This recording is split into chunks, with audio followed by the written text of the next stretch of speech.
दर्शक बंधु आम जदि एक स्वतंत्र प्रसंग को देखा प्रतिवर्ष भारतीय माने बाहर देश को जाई नागरिकता ग्रहण कर एक प्रसंग निश्चित मात्रा आलोच्यर विषय।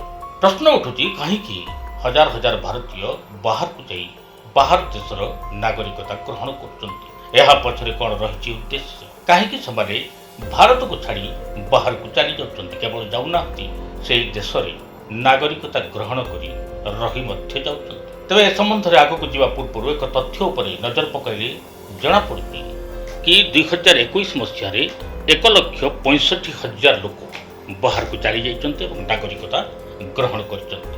गृह मंत्रणालय तरफ जो तथ्य जारी कर सूचना मिली कि 2021 मसीह प्राय 78,000 लोक अमेरिका जाई नागरिकता ग्रहण कर 23,500 ऊर्ध्व लोक ऑस्ट्रेलिया जाई नागरिकता ग्रहण कर 21,500 ऊर्ध्व लोक कानाडा जाई नागरिकता ग्रहण कर 300 लोक चीन नागरिकता ग्रहण करथिबा बेले 40 अधिक लोक पाकिस्तान भी नागरिकता ग्रहण कर। प्रश्न उठुची बड़ देश मानक जाई नागरिकता ग्रहण करने पछरे कौन कारण रही ए विषय आम कथा हवा। केवल सेतिक नुह आपण मैंने जानी आश्चर्य हे कि भारतीय माने Angola, Bangladesh, Kenya, Jamaica, Ethiopia, Iran भली देश को जाई सेठाकार नागरिकता ग्रहण करिसंती। प्रश्न उठुची बड़ देश को जाई नागरिकता ग्रहण करने अनेक उत्तर रही किंतु छोट देश को चयन करने पछरे कारण कौन एभली कहुच्छी कि पर्याप्त सुजोग हासिल करने निजर अभिवृद्धि को बढ़ावा निजर व्यापार को बढ़ावाई लोक बड़ देश को तो जाऊँच कि छोट देश में निजर खास कर व्यापार बढ़ावाई लोक मैंने छोट देश मानक जाई नागरिकता ग्रहण कर 2015 रु 2020 मध्य जदि आकलन कराए प्राय 8 लाख लोक 8 लाख भारतीय बाहर देश को जाई नागरिकता ग्रहण कर। अवश्य यह संख्या 2020 सामान्य कम थिला कारण थिला कोरोना सारा विश्व को ग्रासी थिला एवं भारत में कोरोना लहर अति भयावह भाव में देखा जाइथिला। एही संदर्भ में जदि देखा जाए ताहले एही वर्ष ही बाहर को जाई नागरिकता ग्रहण करिवार संख्या कम थिला।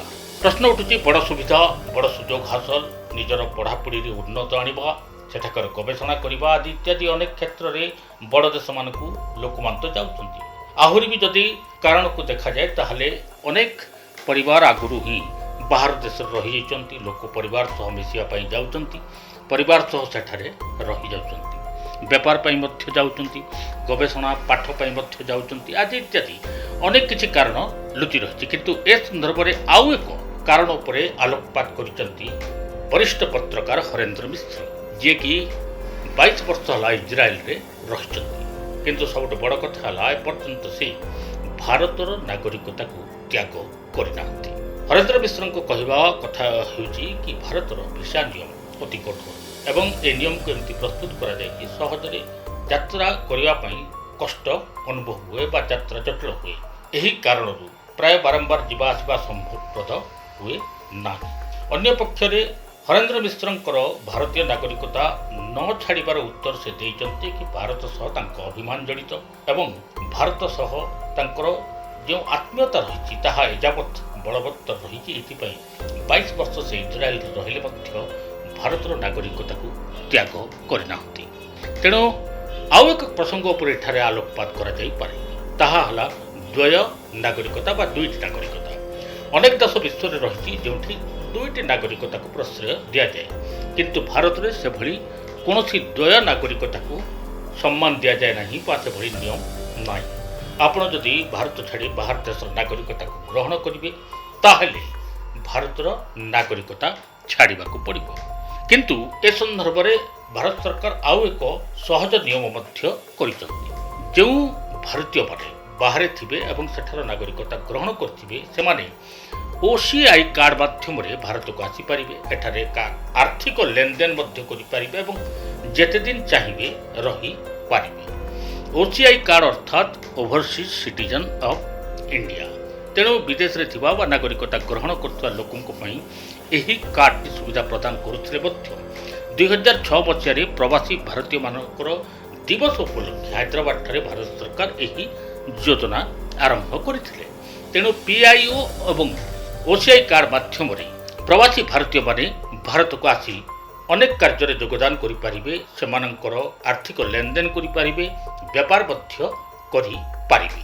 ଏହି ଦୁଇଟି କାର୍ଡ ମଧ୍ୟରୁ PIOକୁ 2015ରେ ଭାରତ ସରକାର ବନ୍ଦ କରିଦେଇଥିଲେ। ଏବେ କେବଳ OCI କାର୍ଡ ମାଧ୍ୟମରେ ହିଁ ପ୍ରବାସୀ ଭାରତୀୟମାନେ ଆମ ଦେଶରେ ପ୍ରବେଶ କରିପାରିବେ। ଏଥିରେ ସବୁଠାରୁ ବଡ଼ ସୁବିଧାଟି ହେଲା ଯିବା ଆସିବା କଲାବେଳେ ଏଠାରେ ଭିଜା ଲାଗେ ନାହିଁ। ତେଣୁ ଏ ପ୍ରସଙ୍ଗ ଉପରେ ପ୍ରବାସୀ ଭାରତୀୟମାନଙ୍କ ପାଇଁ ଖାସ୍ କରି ଏହା ଏକ ପ୍ରସଙ୍ଗ ରହିଛି ବା ନିୟମ ରହିଛି, ଯାହାର ସୁବିଧା ସେମାନେ ଉଠାଇ ପାରିବେ ଏବଂ ଆଜୀବନ ଏହି କାର୍ଡର ବ୍ୟବହାର ମଧ୍ୟ କରିପାରିବେ। ତେବେ କ'ଣ କଲେ ଏ ସଂଖ୍ୟା କମିବ? କ'ଣ କଲେ ହଜାର ହଜାର ଭାରତୀୟମାନେ ବାହାର ଦେଶକୁ ଯାଇ ନାଗରିକତା ଗ୍ରହଣ କରିବେ ନାହିଁ? ଏହାର ଅନେକ ବିଶ୍ଳେଷଣ ତ ଚାଲିଛି ଏବଂ ସବୁଠାରୁ ବଡ଼ କଥା, ଯଦି ଦୁଇ ନାଗରିକତାକୁ ଭାରତ ସରକାର ପ୍ରଶ୍ରୟ ଦିଅନ୍ତି ବା ଏକ ନିୟମ ପରିବର୍ତ୍ତନ କରନ୍ତି, ତାହେଲେ ଏହା ସମ୍ଭବ ହୁଅନ୍ତା କି ଲୋକମାନେ ଭାରତର ନାଗରିକତା ଛାଡ଼ି ବାହ୍ୟ ଦେଶର ନାଗରିକତାକୁ ଗ୍ରହଣ କରିବା ପାଇଁ ନିଶ୍ଚିତ ମାତ୍ରାରେ ଚିନ୍ତା କରନ୍ତି। କିନ୍ତୁ ଏଯାବତ୍ ତ ଭାରତ ସରକାର ଏ ନିୟମକୁ ପ୍ରଶ୍ରୟ ଦେଇନାହାନ୍ତି ଏବଂ ଆଗାମୀ ଦିନରେ ଏଭଳି ନାଗରିକମାନେ ବାହାରକୁ ଚାଲିଯିବାର ଯେଉଁ ପ୍ରସଙ୍ଗ ରହିଛି, ଏହା ଉପରେ ନିଶ୍ଚିତ ସରକାର କୌଣସି ବିକଳ୍ପ ବ୍ୟବସ୍ଥା ମଧ୍ୟ ଚିନ୍ତା କରିବେ ନେଇ ଆଶା କରାଯାଉଥିଲେ ବି ସମ୍ଭବତଃ ବର୍ତ୍ତମାନ OCI କାର୍ଡ ମାଧ୍ୟମରେ ପ୍ରବାସୀ ଭାରତୀୟମାନେ ଯିବା ଆସିବା ତ କରିପାରୁଛନ୍ତି। ଏହାକୁ ଆହୁରି ସହଜ ଏବଂ ସୁବିଧା କରିବା ପାଇଁ କେନ୍ଦ୍ର ସରକାର ଆଗାମୀ ଦିନରେ କ'ଣ ନିୟମ କରୁଛନ୍ତି ତାହା ଦେଖିବାକୁ ବାକି ରହିଲା। DTV ଓଡ଼ିଆ ଦେଖିବା ପାଇଁ ସବସ୍କ୍ରାଇବ୍ କରନ୍ତୁ ଏବଂ ବେଲ୍ ଆଇକନ୍କୁ ମଧ୍ୟ ଦବାଇ ଦିଅନ୍ତୁ।